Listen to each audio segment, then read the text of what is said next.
kaldı iz, kaldı menzil, kaldı uzakta hepsi.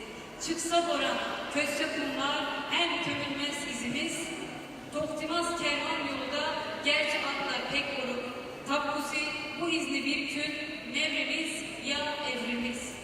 Kaldı nice aslanlar, ıssız çölde kabirsiz. Kabirsiz kaldı demeyin, ılgınımız zarırken dalında, gül çiçeği dönür, yarı baharda kalırız. Kaldı iz, kaldı menzil, kaldı uzakta cümlesi.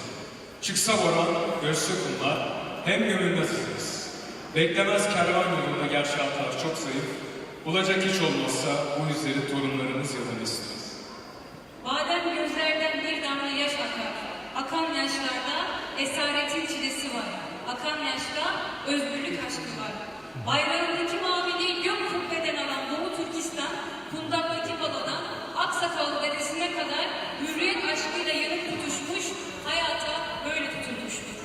Öz vatanında garip, öz vatanında çilekeş Uygur Türkleri son yüzyılda gür sesleriyle kardeşlerinin gönül tellerini titretmektedir.